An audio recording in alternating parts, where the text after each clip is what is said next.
Vamos a empezar. Quiero presentar los amigos. A José Manuel Chema Comenares, y todos lo llaman Chema, que es el director de la clínica de oído, nariz y garganta de Barquisimeto, y sobre todo es el presidente de la fundación que se llama Stapedium, y nos va a explicar lo que quiere decir esta palabra. Luego tenemos Carlos Franceschi, que es un emprendedor, es hijo de una generación de productores de cacao y chocolate. Y además le gusta muchísimo el surf y acaba de tener una niña. Y finalmente Alejandro Marius, que es el fundador y presidente de la asociación Trabajo y Persona. Y un aplauso para Alejandro también. Chema, ¿qué quiere decir para ti construir el bien común en tu país? ¿Por qué has iniciado con todas esas iniciativas gratuitas? ¿Por qué sigues haciéndolo? ¿Y cómo esta actividad gratuita te está cambiando a ti y lo que está alrededor de ti también? Sí, muchísimas gracias a todos por estar acá. Gracias, Mónica, y gracias al comité organizador de esta bellísima e importantísima reunión. Esa pregunta que me has hecho me la hace mucha gente, pero me la hago yo mismo, con mucha frecuencia. De hecho, voy a ir leyendo algo de acá. Ese es el mapa de Venezuela y en este sitio está localizado el Tocuyo, que es mi pueblo natal, y donde hacemos la actividad mayor de nuestra fundación, de nuestra actividad. Hace pocos días, cuando venía en el avión de Europa a Venezuela, después en los trayectos en tren, en coche, yo me hacía la pregunta, ¿por qué me invitan a mí a este meeting tan importante, donde viene gente tan importante a testimoniar sobre su vida, sobre su obra? ¿Cómo podía ser yo tan afortunado, no? Y recordaba que en el año 1995 regresaba yo de Los Ángeles, California, y me hacía la misma pregunta cuando terminaba mis estudios de cirugía del oído.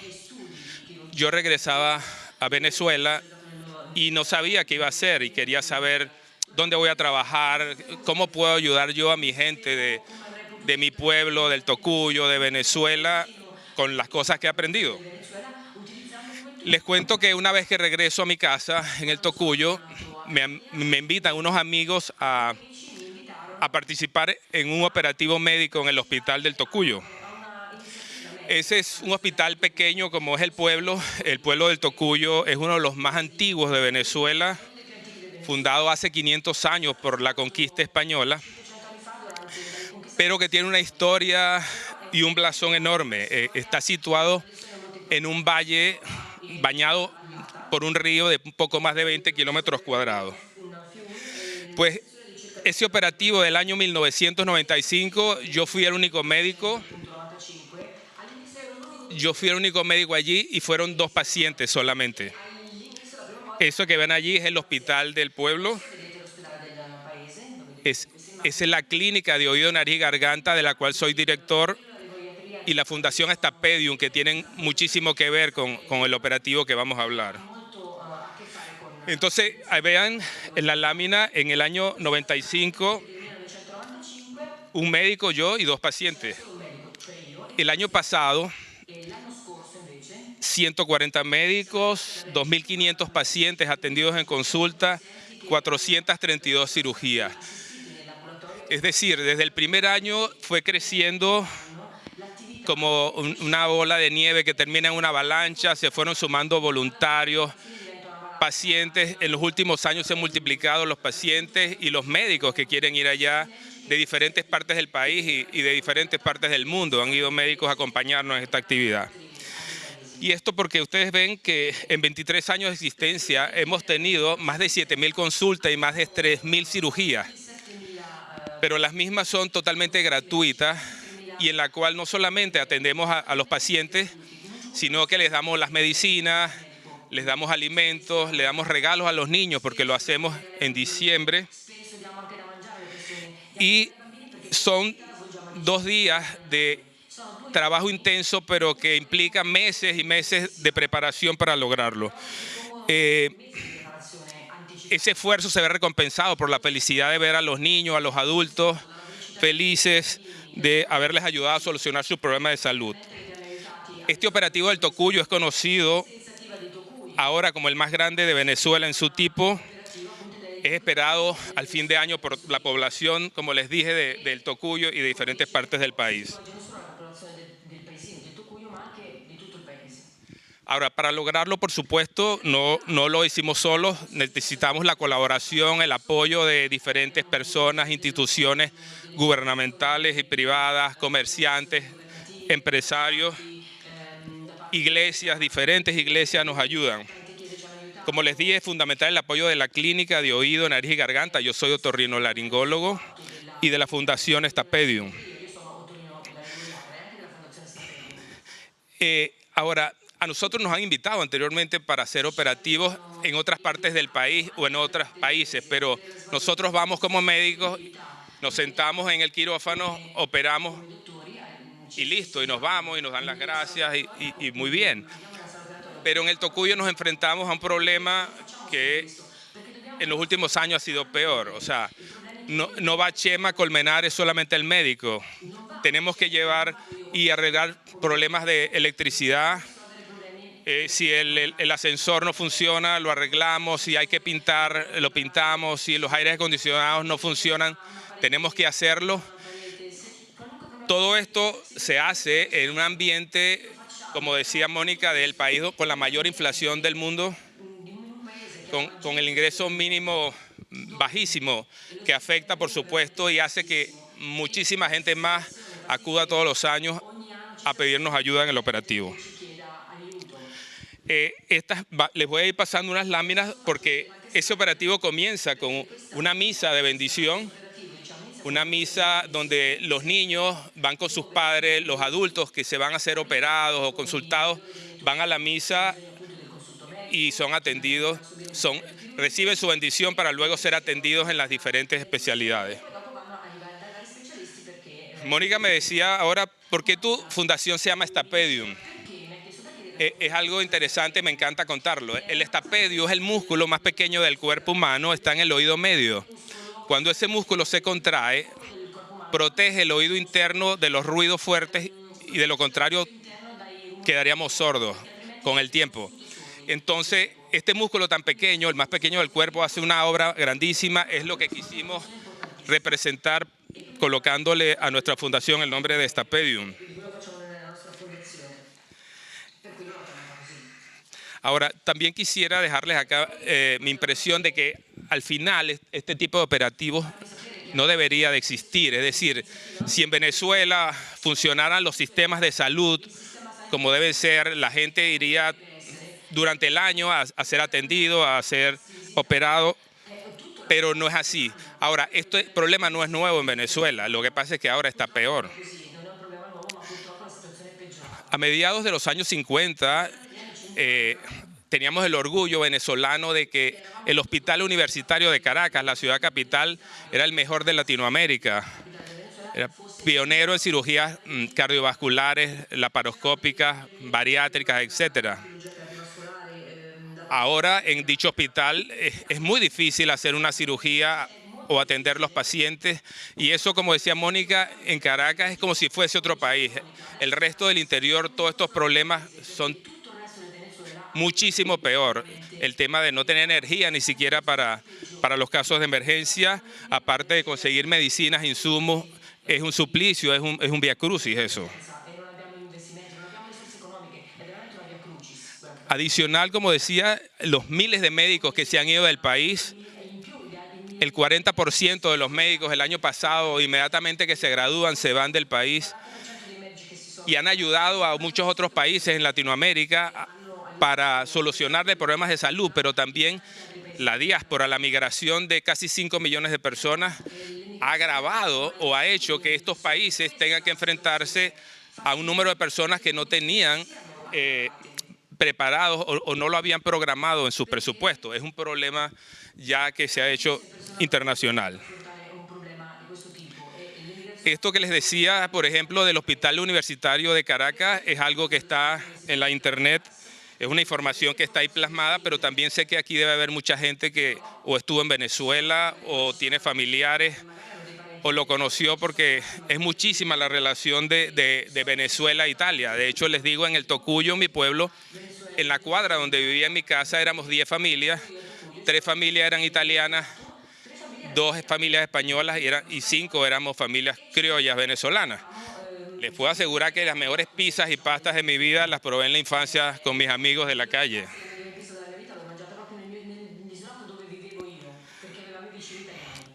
Cuando buscamos nosotros en la historia de las ediciones pasadas de este meeting y por qué viene tanta gente al mismo,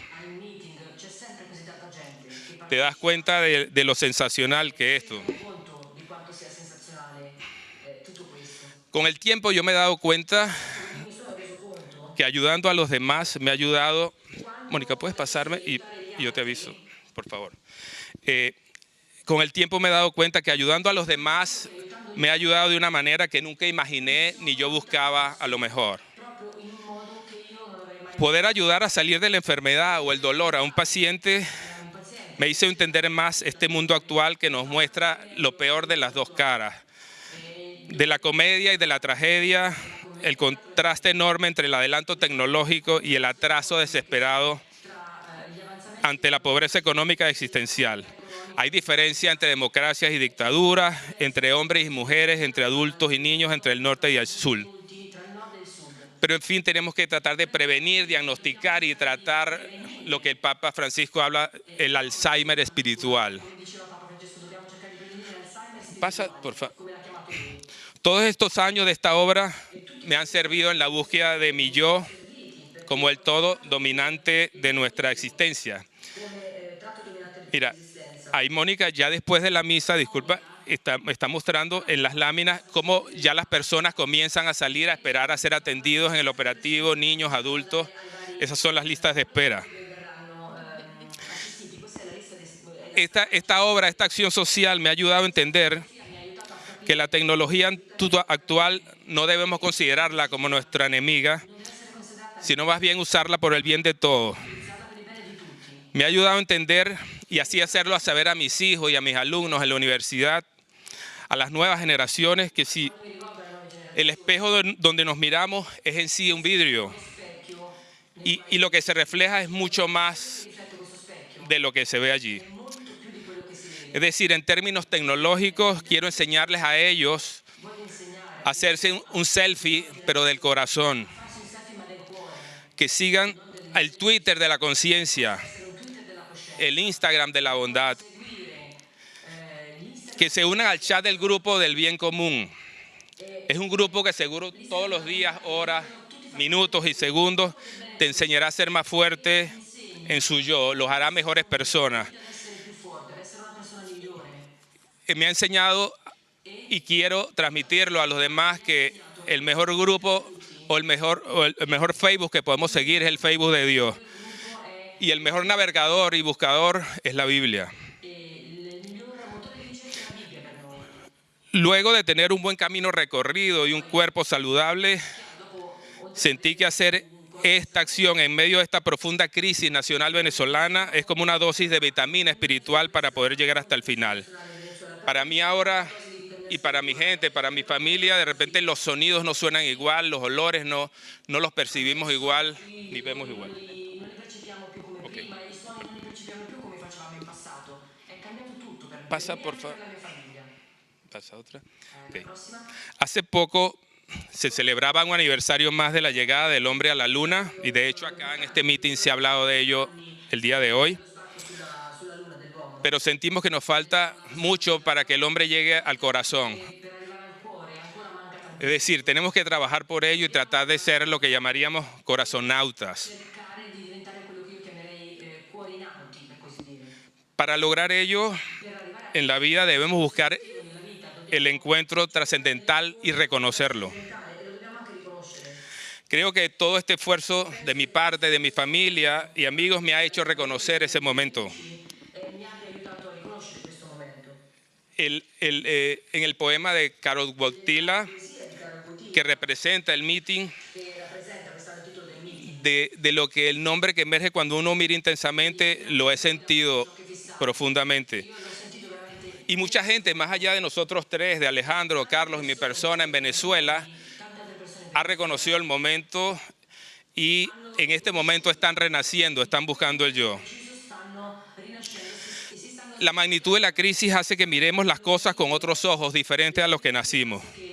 No quisimos quedarnos en el sofá viendo la TV, las cosas que pasaban. Decidimos hacer algo por los demás. Pero eso al final para nosotros resultó en una bendición, para mí, para mi familia, para mi entorno, porque nos dimos cuenta que cada vez que hacíamos una cirugía, como ven en la lámina, que atendíamos a un paciente en la consulta, que los ayudábamos, nos estábamos ayudando, eran nosotros mismos. Es decir, en cada consulta, en cada operación, me estaba operando yo. Estábamos cambiando y eso es para nosotros una bendición. Eso, mira, ahorita sigo, Mónica, pasa la próxima. Esa persona que está ahí, por ejemplo, quiero comentarles algo. Él se llama Carlos, es una persona que en su vida, en el Tocuyo, en la infancia, tuvo problemas de delincuencia juvenil, usuario de drogas, etcétera. Pero él, hace como 15 años, tenía sus 2 hijos con un problema de salud. Pensó que él no tenía los recursos para hacerlo, se acercó a nosotros, le operamos sus 2 hijos. Y después de eso, él se prometió que todos los años, cuando el operativo pasa, su modus de vida en su casa es hacer arepas y venderlas. Pero la arepa es el alimento venezolano tradicional. Ahora, él, como ven en su bicicleta, todos los días del operativo, toda la comida que va en su casa, la lleva su comida, lleva las arepas a los médicos, a las personas, y eso lo hace con sus hijos, que ya son unas personas grandes y ayudan en esto también. Como Carlos, como él, hay muchísimos testimonios. Pasa a la siguiente. En el poema de Juan Pablo II mencionado, evidenciamos cómo la Verónica emergió de donde miraba. Era una mujer como las demás que adquirió un nombre, un rostro y una personalidad al ver el rostro de Cristo. Se abrió paso entre la multitud en el camino de suplicio de Jesús y al mirarlo en su corazón se imprimió el retrato de la verdad. Allí nació de nuevo. Esa lámina también en los últimos años nos dimos cuenta que el agravamiento había hecho esto. Las personas, los niños se operaban o salían de la cirugía, pero sus padres tenían que llevarlos caminando de pie porque no tienen carro, no tienen coche, el transporte y pueden caminar hasta 3 y 4 horas con sus hijos en brazos.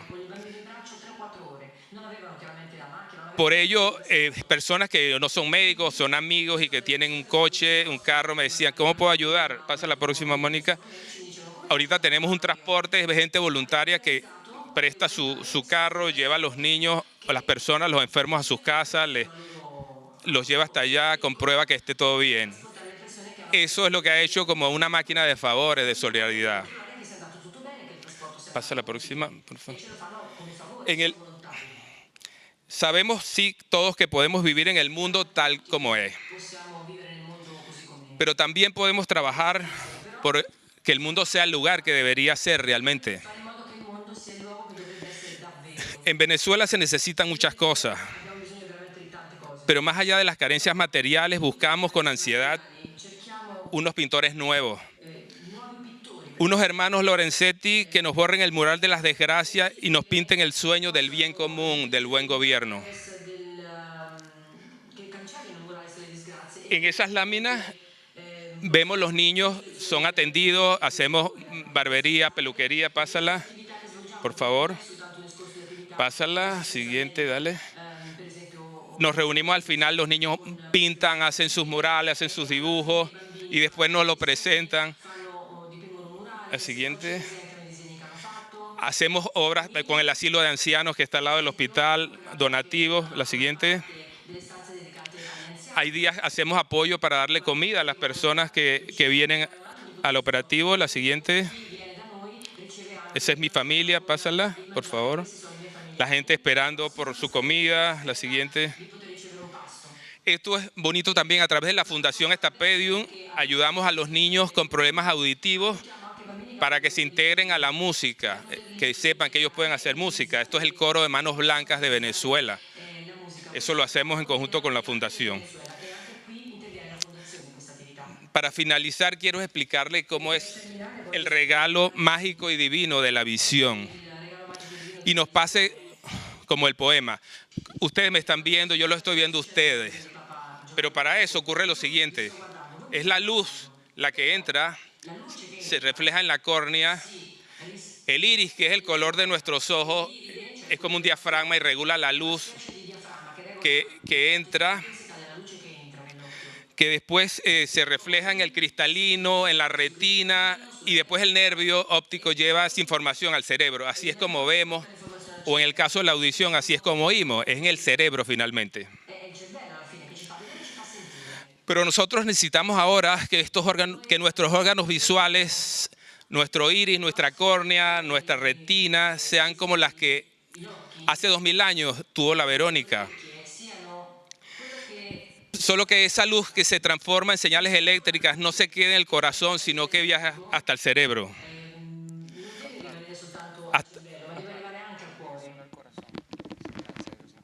Exacto. Alejandro me dice que no llegue al cerebro, sino baje hasta el corazón. Para así sacar nuestro verdadero yo y nacer de nuevo.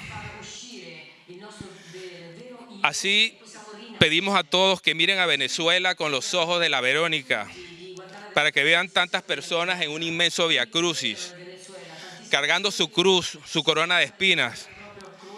Es un camino de suplicios, de sufrimientos y para muchos de crucifixión. Pero todos esperamos que también Venezuela pueda resucitar. Gracias.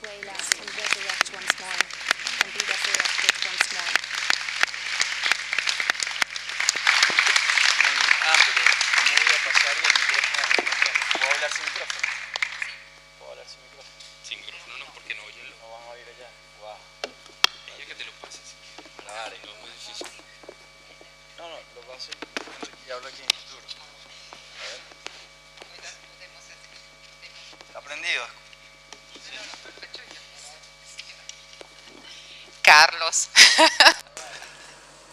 Ahora le toca a Carlos. A Carlos le pregunto estas preguntas. ¿Cómo ha cambiado en estos años difíciles Venezuela y tu manera de gestionar tu empresa? ¿Y cómo han cambiado las personas que trabajan contigo? ¿Qué experiencia has hecho para construir el bien común? Y luego le he preguntado, ¿has conocido a personas con las que compartes tu deseo de construir el país? ¿Ha pasado esto también? Gracias, Mónica. Y gracias por esta invitación. De verdad, la experiencia de estar aquí en Rimini es extraordinaria. La energía de solidaridad. Ojalá esta energía se pueda llevar y contagiar con más fuerza allá en Venezuela. Y escuchando a Chema, conociendo a Alejandro, lo que hacen tantas personas allá, es esta energía, pero que necesita multiplicarse por mucho para poder construir un cambio. Yo voy a leer porque creo que de esta manera podré transmitir mejor unos mensajes que he pensado. Vale. Aquí vamos a estar. Gracias igual, Mónica. Gracias, Mónica. Y gracias. Y gracias a lei. Bueno, muchos me preguntan y cuestionan cómo es posible querer tener la intención de vivir y trabajar en Venezuela bajo las circunstancias actuales. Para muchos eso es un sinsentido. A veces me critican. He reflexionado al respecto y no puedo empezar a explicarles aquello sin antes compartir con ustedes momentos que considero importantes porque forman parte de lo que soy. Y siento han sido clave para mantener la certeza en que la vida nos habla y que siempre es mejor hacerle caso. Permítanme... Aquí está trazada una. Sí, sí, se ve. Okay. Permítanme compartir con ustedes 4 aprendizajes en forma de anécdotas y un poco de mi vida en general. A los 7 años intenté volar, como dijo anoche el artista Adelfo Galli. Salté desde el techo de mi casa con los brazos abiertos. Me rompí el brazo. Creía que podría lograrlo porque mi abuelo materno me convenció que solo hacía falta un poco de fe para transformarse en pájaro. Fueron varios los días que viví creyendo que podría volar, rogando por fe. Y a pesar del fracaso, la alegría y la confianza de esos días me dejó que intentar creer nos abre un infinito de posibilidades. Es un paso que nos acerca al misterio. Y la verdad es que intenté volar 2 veces. No.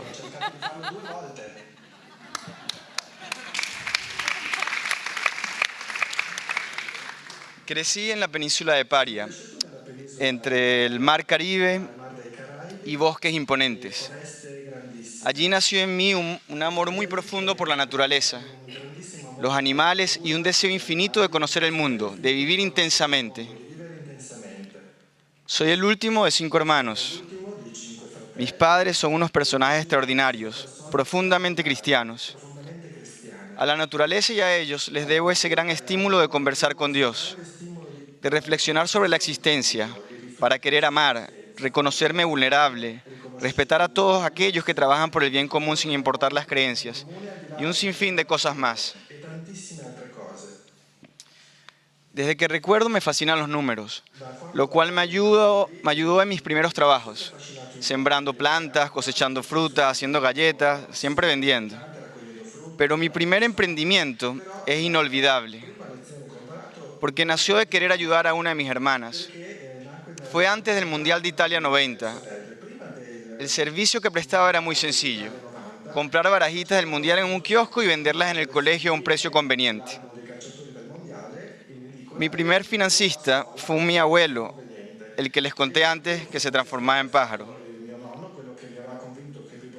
Lo importante de esta anécdota es que aprendí que la motivación al trabajo se intensifica cuando tiene un impacto positivo en otros.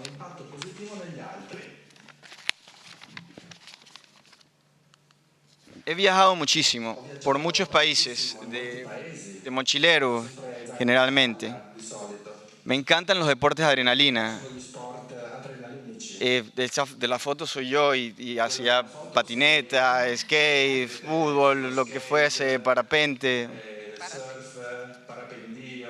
He disfrutado mucho de todas estas experiencias. Conocí personas maravillosas, padres que me regaló la vida, bellísimas amistades, lugares impresionantes, relacionándome con todo tipo de personas sin importar su procedencia ni creencias, buscando circunstancias y contextos diferentes de los cuales aprendía mucho. Pero también en esa búsqueda de vivirlo todo, de conocer el mundo en su totalidad, me había expuesto a situaciones más riesgosas. Por decirlo de alguna manera, estuve presente donde había más probabilidad de que el mal estuviera presente. Como por ejemplo cuando intenté aprender a boxear a los 18 años en un barrio de Caracas. Y terminé frecuentando un grupo de personas que, aunque hacían boxeo, algunos de ellos eran malandros y pertenecían a bandas delictivas. Esta como anécdota de muchas similares. En todas terminé entendiendo que de alguna manera siempre estaba Dios presente en todo, entendiendo que todos somos luz y sombras, que la conversión es diaria.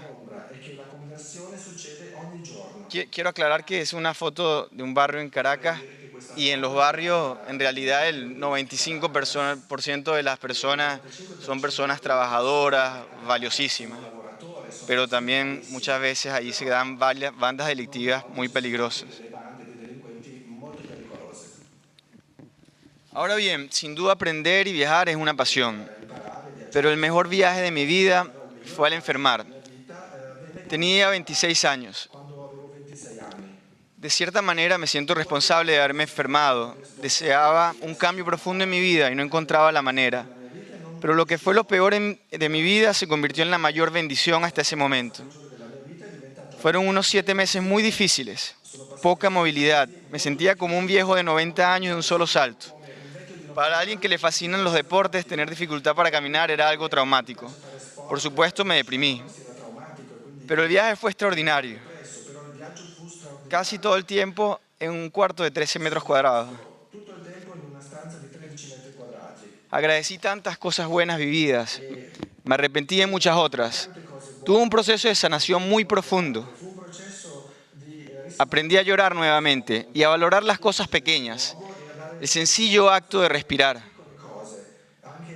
De allí salí muy conectado con el presente, surgiendo lo que llamo un protagonismo de mi espíritu, tomando un rol más relevante en mi vida, posiblemente más semejante al que tuve durante mi niñez. Esa fuerza de espíritu daba mucha alegría y sed de aventuras, pero sin ansiedad, desde el amor. Este me llevó en ese entonces a tener una verdadera apertura a la realidad, a cultivar el presente. Para continuar, ahora les cuento sobre mi participación en organizaciones empresariales que tuvieron que reinventarse en cuanto a su modelo de gestión, redefinir sus creencias, reafirmarse su propósito de ser. Estos cambios progresivos, muy empíricos al inicio, nos permitieron crecer sosteniblemente en un entorno extremadamente complejo como es el de Venezuela. Estas empresas no son cualquiera. Están en un grupo familiar venezolano desde 1830. La trayectoria es excepcional, enfrentando un sinfín de desafíos a lo largo de casi 2 centenarios. Este era un nuevo desafío en unas circunstancias muy particulares. Estas son unas fotos de Carúpano, el lugar donde crecí. Sobre Venezuela les comento que vive una tragedia. Y ahora en el almuerzo pensaba que la conexión que hice con la tragedia, más allá de lo que comentaba Mónica, era el contacto que me pasó con un amigo, porque de verdad la amistad es de las cosas más bellas de la vida. Y recordaba que esa tragedia, más allá de no hablar de cosas que tal vez no se permiten hablar, era reflejada en la cara de un amigo, un gran amigo desde la niñez, que al ir a verlo después de un año sin verlo, estaba súper flaco, no entraba, los pantalones todos les quedaban grandes, no podía comprar proteína para su hijo.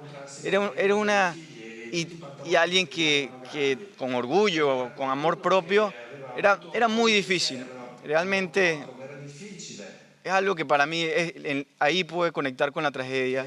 Aparte de ver todo lo que uno ve allá. Y todo lo que comentaba Mónica.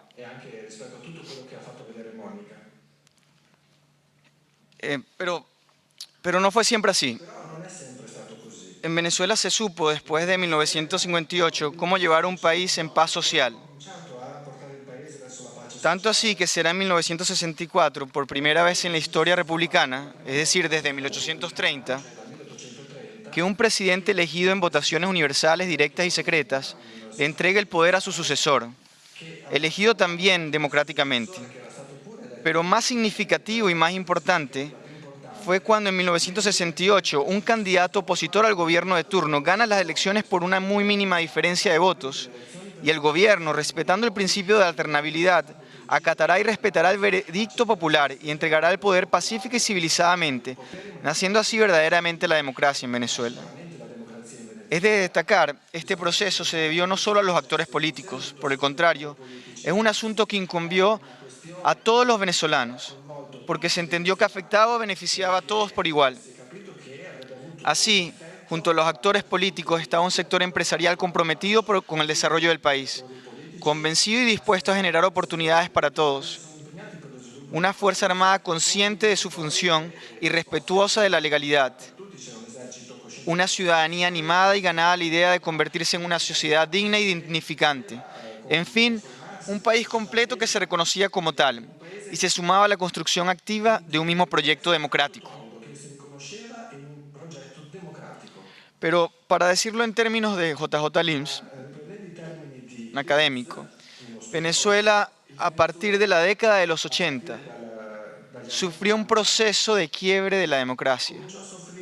Las élites políticas e intelectuales se confiaron y olvidaron que la democracia se construye todos los días, porque si no, se destruye todos los días, que es una cultura.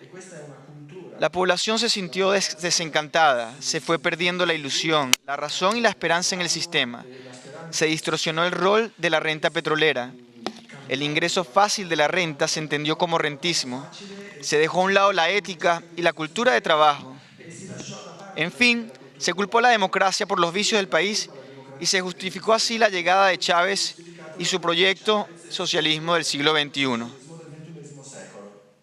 Que sabemos, por lo que comentaba Mónica, las consecuencias. Y algo, o sea, leer a Hannah Arendt, entender desde un punto de vista académico, ayuda mucho a entender dónde llegamos, más allá de las ideas, de lo que significa eso.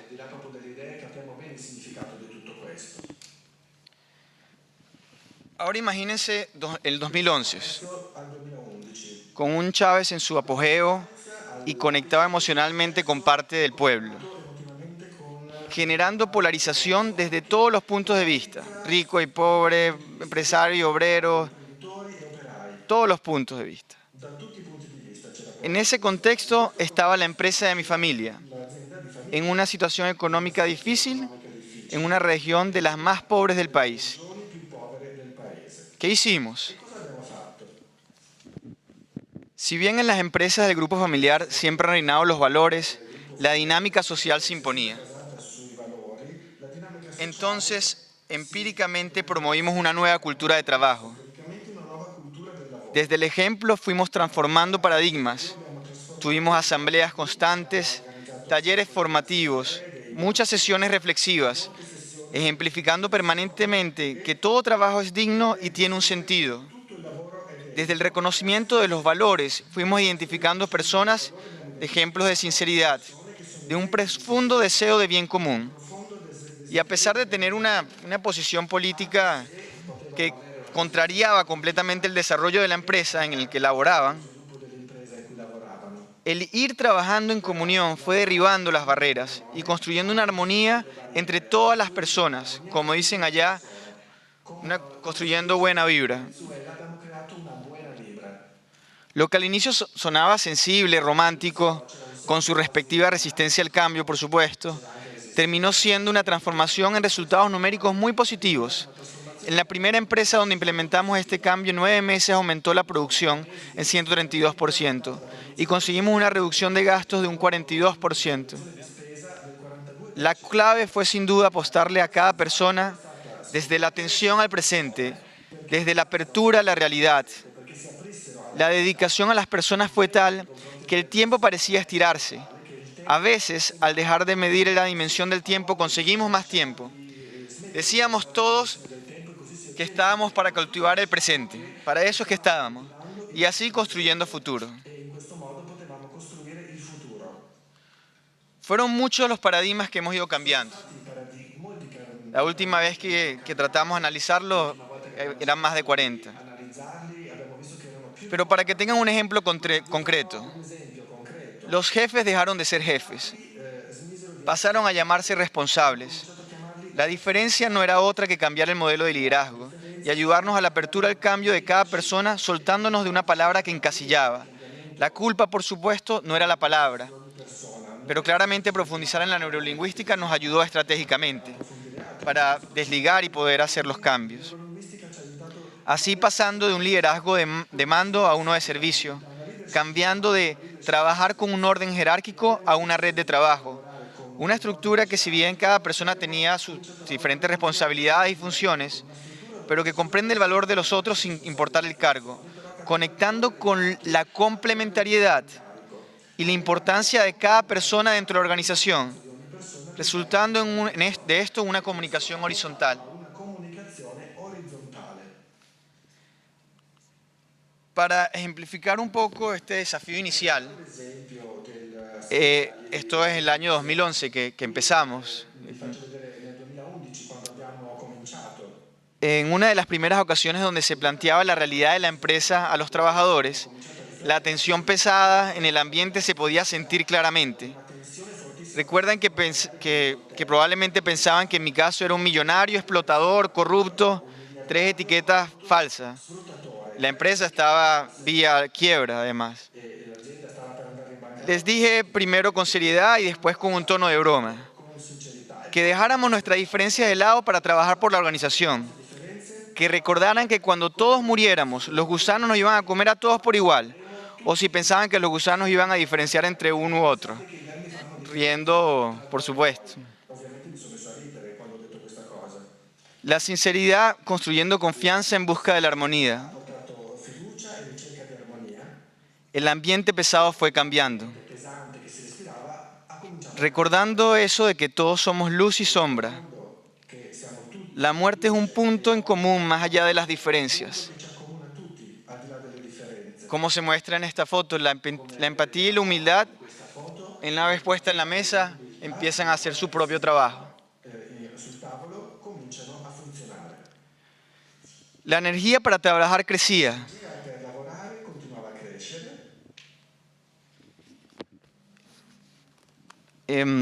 Entendiendo que si las empresas mejoraban, todos mejorábamos. Los que trabajábamos, nuestras familias y el entorno. Así pues, la motivación al trabajo se intensificó al sentir su impacto positivo en otros, naciendo en ese transcurrir la Fundación San José, que hoy realiza un trabajo importante en la zona. En esa búsqueda de tener mayor impacto empezamos a trabajar con otras organizaciones en pro del bien común. Apareció un buen día el amigo Alejandro Marius, diciendo que nos visitaba en Paria y que le hiciéramos una agenda con todas las fuerzas vivas de la zona. En tono de broma le respondimos que le haríamos la agenda de las fuerzas muertas porque es lo que quedaba, literalmente. El encuentro con Alejandro ha sido una bendición. Antes que nada por la amistad que nació. Después hemos ido construyendo una red de organizaciones que trabajan por el bien común. Con cada alianza llevamos proyectos en conjunto o apoyamos de alguna manera. De todo esto resalto la amistad que se va construyendo entre las personas pertenecientes a las diferentes organizaciones. Entre ellas está la diócesis de Carúpano. El obispo Monseñor Jaime Villarruel es una persona comprometida e incansablemente trabajadora por la península de Paria. Su amistad nos invita a ser mejores y a dar lo mejor de nosotros. Sin duda la fundación ha ido creciendo y por supuesto la idea es ir conectando más y tener un mayor impacto. Porque la verdad es que cuando uno empieza a conectar con el bien común, hay una energía que sin duda viene más allá de uno. Con el transcurrir del tiempo, las empresas se han ido profesionalizando, llegando nuevos liderazgos que han entendido la importancia de construir una cultura de trabajo con sentido, que conecta el presente con lo trascendente. Esta propuesta reflexiva de por qué hacemos lo que hacemos contagia. Y es así que nuevos integrantes profesionales, pudiendo irse del país a trabajar, deciden seguirle apostando a Venezuela, a pesar de la situación.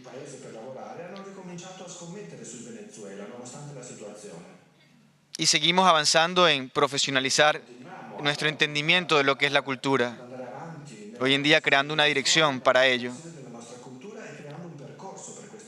No quiero que crean que todo es fácil. Realmente lo que sale en libros de la danza permanente, en cambios organizacionales, es real. El trabajo, el desafío es diario. Lo que sí puedo decir que es lo más valioso para mí es ver el cambio en las personas.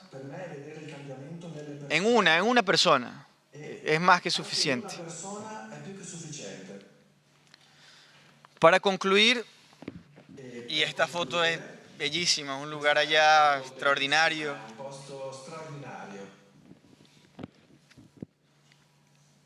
Yo creo que después de lo que les he contado ya no es loco decir que quiero estar en Venezuela, que sí quiero estar allá, que estoy feliz allá. Y que esta oportunidad me ha servido para poder responder en tantos viajes que he ido y he conocido venezolanos o gente amiga que te dice, pero ¿por qué sigues allá? O sea, sal de allá. Es que allá estoy feliz. Y creo completamente que esta enfermedad que vive el país sí es su mayor desgracia histórica, pero que será su mayor bendición si somos responsables. Yo creo porque sé que creer nos abre un infinito de posibilidades. Y por favor no me confundan con un optimista idealista. Es tal vez simplemente el deseo que nos mueve. Alguien que tiene claro que el fin no justifica los medios, sino los medios son un fin en sí mismo.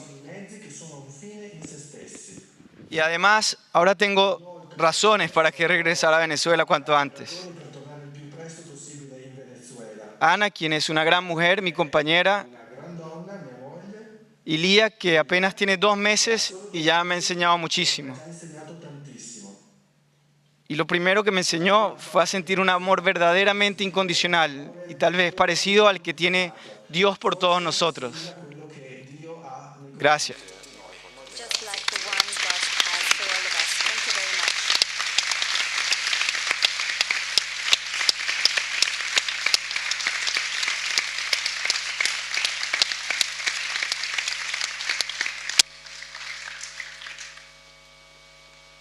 Grazie Carlos. Muchas gracias, Carlos. Alejandro, ¿qué quiere decir para ti educar al trabajo en Venezuela? Y este punto, a ti también te pregunto, ¿por qué te quedas? Porque no haces como muchos que deciden salir de Venezuela. Y me imagino que muchísima gente aquí ya te ha hecho propuestas de trabajo o te contrataría aquí en Italia también. ¿Por qué quieres quedarte en Venezuela? Bueno, yo voy a hablar italiano. La pregunta que me has hecho, no quiero crear confusión, como ha dicho Carlos. Yo soy un ingeniero, no soy optimista o soñador. Pero la pregunta que me has hecho de por qué me quedo en el país me hace pensar en otras preguntas, que son preguntas para todos, yo creo. ¿Por qué cada uno de nosotros está en el lugar donde está? ¿Por qué está haciendo el trabajo que está haciendo? ¿Por qué? ¿Cuál es la tarea de nuestra vida, de cada uno de nosotros? ¿Qué quiere decir el tema de la vocación para nuestras vidas? Me ha llamado la atención una frase de don Julián Carrón en los ejercicios este año. Toda nuestra vida se juega en percibir el momento en que la belleza pasa por delante de nuestros ojos. Y como lo sabemos, porque me abre los ojos y me empuja a desear. Me despierta mi deseo. ¿Cuántas veces pasan por delante de nuestros ojos cosas bonitas, hasta en Venezuela, y no logramos verlas? No sé si habéis tenido la posibilidad de ver la escultura de Dante que está aquí en el meeting. Como Dante mira a Beatrice, que se está acercando a él. Pero necesitamos amigos que nos ayuden a buscar una mirada. En una situación que también puede estar muy ordenada, políticamente estable, como la situación de Italia, por ejemplo, que a pesar de los políticos, los servicios funcionan. Todos ustedes tienen agua, ¿no? Agua, luz, coméis todos los días. O sea, que no tenéis problemas. De verdad no tenéis problemas.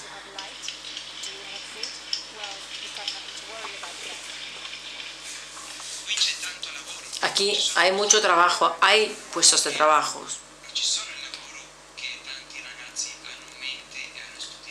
Es cierto que muchos jóvenes no logran encontrar un trabajo que siga sus estudios, pero podéis preguntar a los venezolanos que están viajando por el mundo. Lo encuentran un trabajo, pero un ingeniero puede trabajar como chofer. No es el máximo, puede enviar dinero a su familia en Venezuela. Pero dentro de una situación que parece que está todo, que está completamente en orden, también hay problemas. Pero, si lo vemos muy bien, pero dentro de una favela, si uno lo mira bien, se puede encontrar la belleza. Y eso es lo que más me ha sorprendido en estos años. cómo podemos proponer oportunidades de capacitación para el trabajo a muchos jóvenes, a muchas mujeres, como el peor bar de Caracas, como dicen en la publicidad de Ron, pero en lugares muy difíciles de todo Venezuela. Uno puede encontrar personas que están llenas de deseo y de ganas de trabajar, de crecer, de construir un futuro mejor para ellas y para todo el país. Y eso es lo primero, una mirada que,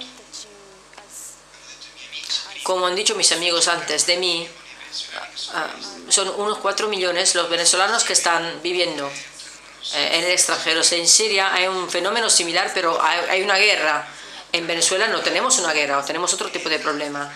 Frente a eso, muchas personas mayores se han quedado solas, con los familiares que están extranjeros y que envían dinero. Pero no hay personas que cuiden a los ancianos, a los mayores. Entonces, podemos quejarnos o podemos encontrar una forma, tratar de encontrar una forma, crear un camino de capacitación en la Universidad Central de Venezuela para que las personas tengan un diploma para cuidadoras. Así que se puedan emplear con el autoempleo y puedan ofrecer servicios a las personas mayores que se han quedado solas. Ya hemos acabado con el primer curso para crear y para capacitar a cuidadores y cuidadoras. Una inteligencia en el trabajo. Luego otra cosa, esta foto la he sacado yo y estoy muy orgulloso de esta foto porque la saqué en una hacienda de cacao en San José, en Paria, donde vive mi amigo. Esa es la flor de cacao, que entre paréntesis es el título de una canción espectacular que escribió el maestro Aquiles Báez y que vamos a escuchar más tarde. Pero para mí es el valor del tiempo. ¿Quién ha visto nunca una flor de cacao? No tenéis ni idea, ¿no? Coméis mucho chocolate, pero ni tenéis ni idea de dónde viene el cacao, de dónde viene el chocolate. Una planta de cacao, de café en Italia no existe, ¿no? Pero elaboráis un buen chocolate y un buen café, gracias al tiempo, porque con el tiempo la flor pues, se convierte en el cacao y junto con muchas personas podemos proponer a las mujeres de las favelas realizar y hacer un chocolate. Queremos hacerle competencia al chocolate de Bélgica, de Italia, de todo el mundo, porque queremos demostrar que no solamente tenemos las materias primas, pero también podemos, gracias al trabajo de las personas, podemos desarrollar un gran país, o sea, Venezuela. Y esta es una foto de Petare. Mónica conoció la sede de la fundación. Y es muy interesante porque hay mujeres que están estudiando, los que fueron estudiantes, que están dando clases de chocolate. La embajadora de la Unión Europea también está allí, el embajador de Francia, el embajador de Italia y su tío, su papá, Franceschi, que es el más grande competidor de su empresa, Jorge Redmond, pero están trabajando juntos para llevar a cabo este trabajo. Y luego hay una cosa que me sorprendió mucho. En Venezuela necesitamos muchísima asistencia porque estamos en una situación de emergencia y lo saben todos.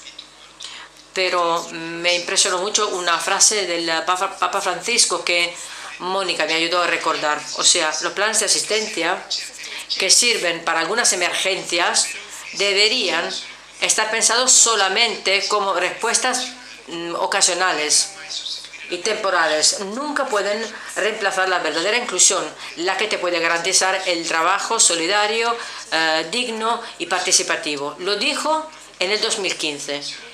Mi asociación es una asociación sin ánimo de lucro que abastece de capacitación para el trabajo. Nos han ofrecido mucho dinero, por ejemplo, para darle la comida a los niños, pero hemos dicho, no podemos crear un comedor, no podemos construir un comedor donde hay una pelota. Hay niños que quieren jugar a la pelota, ¿no? Al fútbol, pero nosotros debemos jugar como profesionales, como la sociedad civil. Los que trabajan de porteros son porteros y nosotros trabajamos como una cooperativa. Hemos propuesto enseñar a las madres con niños que tienen problemas de comida y de nutrición, que van al colegio, los que quedan en el colegio y que necesitan comida. Y hacemos capacitación con las madres para que se conviertan en cocineras y para que sean empresarias.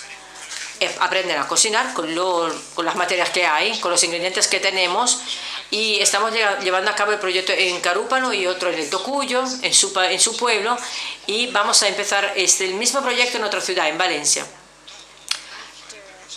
Tras el camino de capacitación, el cursillo es gratuito y luego trabajan como voluntarias para cocinar para sus hijos y para los demás niños de su zona. Así que se da una respuesta a la emergencia y a la necesidad, pero con la promesa de que tras un año sus hijos ya no van a comer allí, porque ellas van a ser capaces de darle de comer a sus hijos en su casa. Es una propuesta distinta y eso quiere decir desarrollo. Y hemos visto que hay un logo de 10 años, porque el 20 de febrero fue el aniversario de 10 años de nuestra organización Trabajo y Persona. El año pasado leí y me impresionó mucho, porque no basta, no es suficiente llevar a cabo recorridos de capacitación. Yo soy un ingeniero, no soy muy culto como ellos, pero lo que sí he entendido es que necesitamos la cultura, necesitamos la belleza, porque el pueblo venezolano es un pueblo alegre. Trabajamos cantando tradicionalmente los cantos. Hay muchísimos cantos que se hacen durante el trabajo y los venezolanos son personas que quieren trabajar y quieren el desarrollo. El año pasado propusimos a este musicista, a este músico de Francisco, un aplauso para Francisco. El año pasado hablamos con él, él toca la guitarra, y ayer entendí mejor el desafío. Estábamos cenando con Franco Dembrini, y el año pasado en el meeting de Rimini con Michael, que es un musicista italiano, es un músico italiano, y Francisco quería tocar la guitarra y el jazz, pero en Venezuela no hay mucho mercado para la guitarra jazz, y lo que él ganaba tocando en un bar solo le bastaba para pagarse un taxi para volver a su casa. Entonces le dije: mira, Francisco, tengo una propuesta para ti. Podemos hacer un CD y un libro sobre los cantos del trabajo de Venezuela. Y yo me sentí como al final de un viaje frente a las llamas. Alejandro estaba dentro de las llamas y me decía: ven aquí, ven hacia mí. Con una condición, yo le decía: no puedes tocar la guitarra. Pero yo sí quiero tocar la guitarra. Y yo le decía: no, tú debes trabajar como project manager. Confía en mí. Y él me decía: no. Estábamos juntos en un café. Yo estaba pagando el café y él estaba leyendo aquella parte del purgatorio que decía: cuando confié en los amigos, todo salió bien. Entonces sí, me dijo que sí. Decidió confiar en mí. Y eso fue un éxito, porque luego le pedimos a Aquiles, que también está aquí, el maestro Aquiles Báez, un gran músico, el más conocido compositor y guitarrista de Venezuela, que vivió 11 años en Nueva York y está viajando por todo el mundo, y ellos dos involucraron a más de 30 músicos de Venezuela. Como ha dicho Mónica, empezaron a grabar durante un apagón, en marzo, en el único estudio profesional que quedaba en Caracas. Los músicos me dijeron muchas veces que tras grabar iban andando 2 horas, porque no había buses y no había transporte público, simplemente para utilizar su talento y para demostrar que en Venezuela se trabaja cantando, que la belleza es un punto de encuentro, un punto de salida para construir algo, un punto de partida para construir algo. Una canción que le gusta mucho a mi hermano, es verdad, ¿no? Que también está en el libro de los cantos de comunión y liberación de Latinoamérica. Y él dice que la canta. Y hemos descubierto de quien la escribió estaba muy conectado con el gobierno de Chávez. Bueno, hicimos la propuesta y nos contestó, mira, os voy a regalar los derechos de autor de esta canción, pero yo quiero grabar la canción, yo quiero cantarla.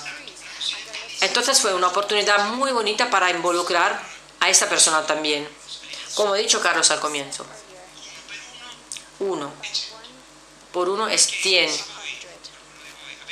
Porque si alguien de vosotros ha escuchado el concierto el jueves pasado de ellos dos con 3 músicos más de Venezuela, y si tenéis la oportunidad para ir a la librería o en el sitio Ítaca Libri y poder comprar el libro, este libro CD, que expresa todo un camino de trabajo del amanecer hasta el atardecer, el trabajo en Venezuela con un sonido contemporáneo muy bonito. Y el CD va a ganar muchísimos premios, estoy seguro de esto.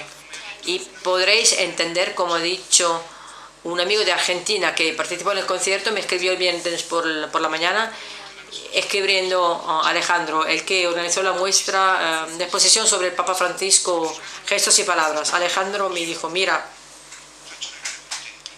voy a hacer una competición contigo, la traducción será la primera en Argentina y vamos a organizar un concierto en Argentina, porque lo que habéis escrito con María Cristiana Picardo, que es mi amiga, lo que ha escrito Francisco, Sumito, un chef, un cocinero, Mónica, Aquiles, es un camino que sirve para todos y en todos los países, un camino humano para entender que la belleza lleva al trabajo a renacer.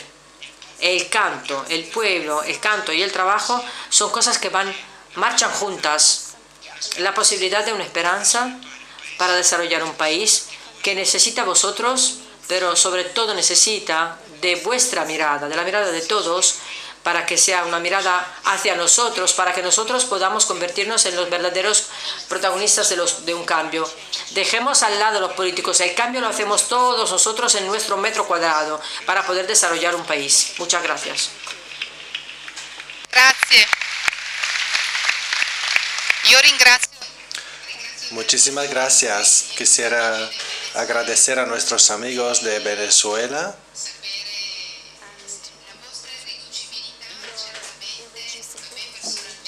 Su irreductibilidad es increíble. Yo me doy cuenta de que pensar en vosotros, saber que existen, y me hace una persona diferente y creo mejor en lo que me toca a mí cada día. Entonces yo espero que todos nosotros, sabiéndolos tenidos en los ojos, nos volvamos también unos constructores del bien común. Y ahora vamos a escuchar la canción que nos gusta muchísimo, que escribió Aquiles y que también Francisco, el guitarrista, va a estar involucrado, a pesar de que Alejandro le hubiese impedido. Bueno, sí, tenemos el purgatorio, pero también el paraíso.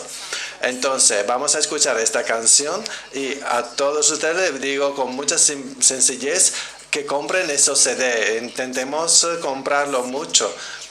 Nuestro deseo, nosotros que lo hemos realizado, los amigos de Ítaca, los amigos del CDO, los que aman Venezuela, es hacer que a través de la venta de este CD, después de cubrir los gastos, también quisiéramos crear becas para el trabajo en Venezuela, y con la intención de involucrar a personas, como se ha demostrado de las presentaciones. Entonces, quien tiene una empresa puede comprar el CD para hacer regalos de Navidad, regalárselos a los amigos y cosas así. Bueno, vamos a escuchar la música.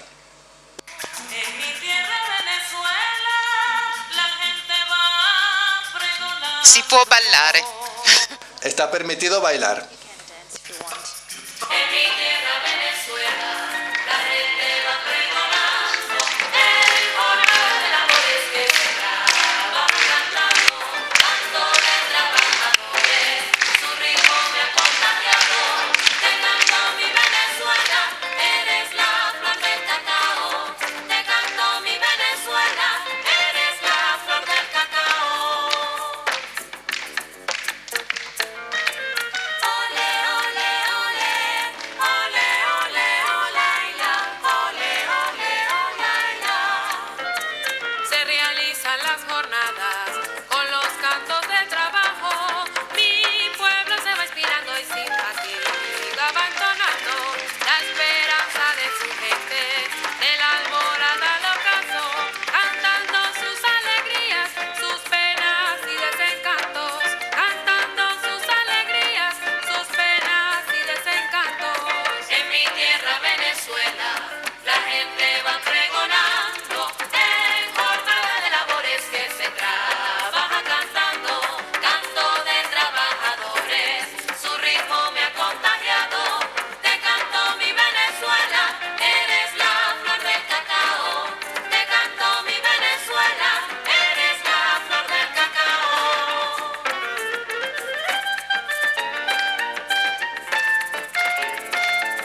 para los sueños del pueblo venezolano. Gloria al Padre, gloria al Hijo, gloria al Espíritu Santo. Gloria al Padre, gloria al Hijo, gloria al Espíritu Santo.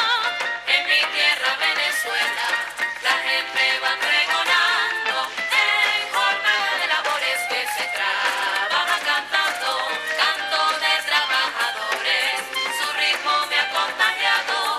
Te canto mi Venezuela, eres la flor del cacao.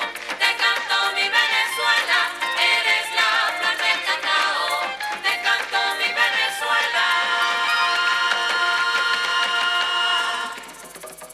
Eres la flor del cacao, en mi tierra Venezuela. Eres la flor del cacao, la gente va pregonando. Eres la flor del cacao, eres la flor del cacao. Eres la flor del cacao, un canto venezolano. Eres la flor del cacao, y aquí estamos disfrutando. Eres la flor del cacao, eres la flor del cacao. ¡Golpe!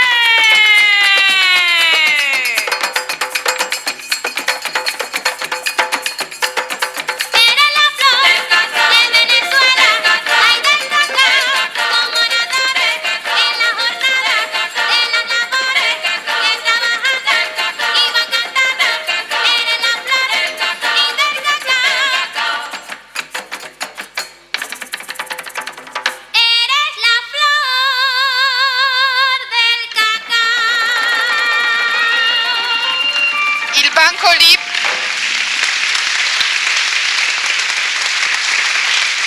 Mi date il... C'è il banco libri qua fuori, se volete comprare il CD. Si quiere comprar el CD,